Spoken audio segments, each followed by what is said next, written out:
जाता जाता गाईन मी,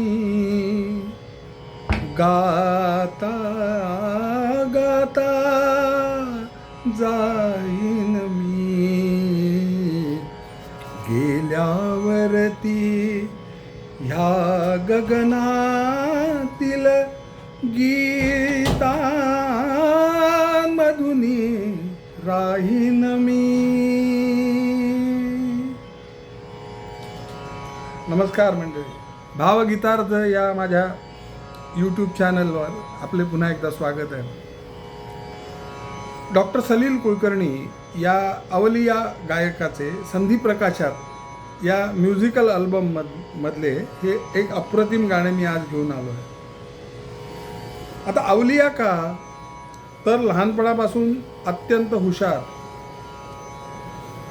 वयवर्ष 3ला जयोस्तुते जयोस्तुते श्री महन मंगले सारखे अतिशय भावगर्भ अर्थ वैचित्र्य असलेले गाणे दूरदर्शनच्या किलबिल कार्यक्रमामध्ये वयाच्या 3ऱ्या वर्षी उत्तम प्रकारे सादर करणारा आणि अभ्यासात मात्र तितकाच हुशार. आता MBBS IIT या लोकांना एक विशेष बुद्धिमत्ता असते हे आपण सगळेजण जाणतोच.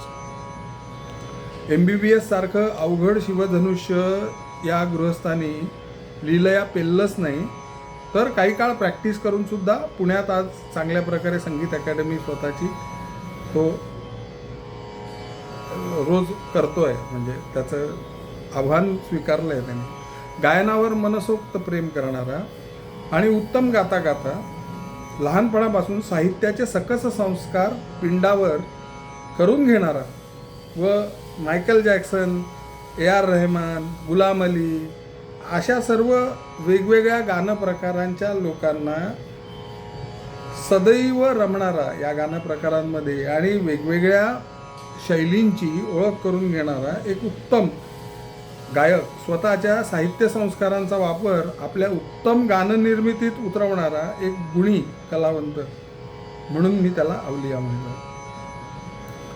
अगदी निरपेक्षपणे म्हणजे जेव्हा त्यांनी सुरुवात केली त्यावेळेला त्याच्या कुठल्या अपेक्षा नव्हत्या. तो स्वांत सुखाय म्हणजे केवळ स्वतःला बरं वाटावं म्हणून उत्तमोत्तम कविता निवडून त्याला सुंदर चाली लावणे याला छंद म्हणायचं का वेड, आणि हे त्यांनी कायम जपलं आहे. म्हणजे सुरुवातीपासूनच स्नेहसदन पुणेला अगदी नवीन कविता, त्याला लावलेल्या स्वतःच्या नवीन चाली आणि हॅट कलेक्शन म्हणजे ऐच्छिक वर्गणी, आवडलं तर तुम्ही जे काय वर्गणी द्यायचे, तिकीट लावलेलं नाही, हॅट कलेक्शन ह्यांच्या जोरावर सुरुवात करून पुढे भरतनाट्य मंदिरला तिकीट लावून यशस्वी कार्यक्रम सादर करण्यापर्यंत सलीलने कधीही हार मानली नाही, दमछाक झाली तरीही. आणि नंतर त्यांनी मागे वळून पाहिलं नाही. एकाहून एक उत्कृष्ट अल्बम, एकाहून एक उत्तमोत्तम चाली, उत्तमोत्तम सादरीकरण, मिथिलेश पाटणकरपासून ते संदीप खरेपर्यंत अनेक कवी, गायक, म्युझिक अरेंजर्स, गायक यांच्याबरोबर त्यांनी सोलो किंवा त्यांच्या बरोबरीने टीममध्ये अनेक कार्यक्रम केले. हे तुम्ही सर्व जाणताच, हे काही नवीन सांगायला नको. फक्त आपल्या चालींची, अगदी नवीन चालींची, स्वतःच्या चालींची गाणी तिकीट लावून सादर करणं, तिकीट लावून, हे खरं तर धाडसाचंच, पण सलीलने ते यशस्वीपणे करून दाखवलं मित्रांनो. आता आपण या पर्टिक्युलर गाण्याकडे वळूया. हे गाणं मला स्वतःला असं वाटतं की हे सलीलचं जवळजवळ जीवनदर्शनच आहे. कारण आलापींची संत सुरावळ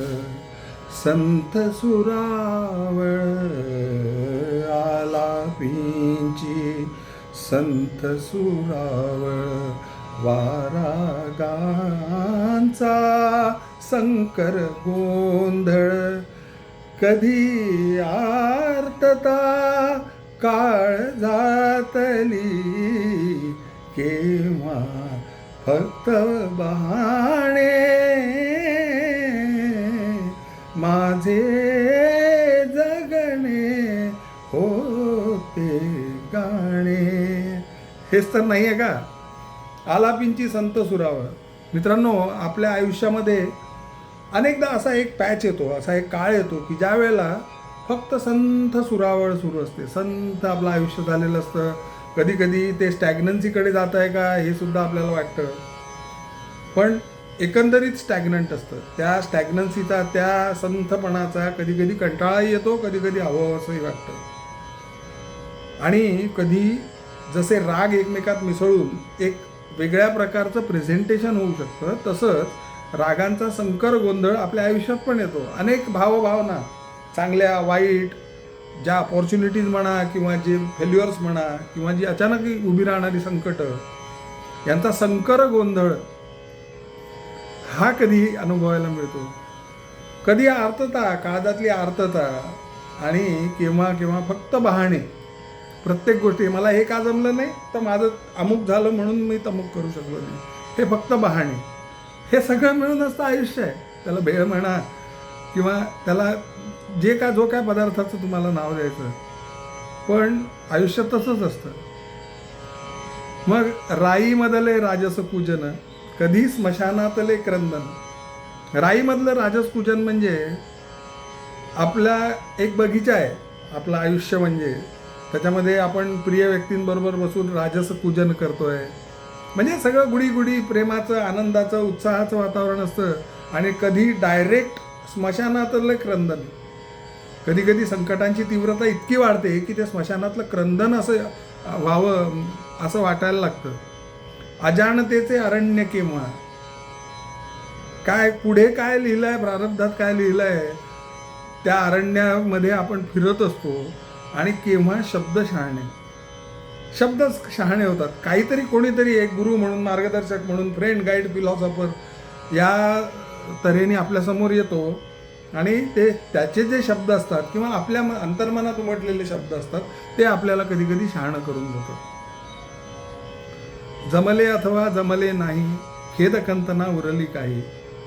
कधी काही गोष्टी जमतात, काही गोष्टी जमत नाही, पण आता आयुष्याच्या या स्टेजवर आल्यानंतर त्याचा खेद किंवा खंत आपल्या मनात उरत नाही.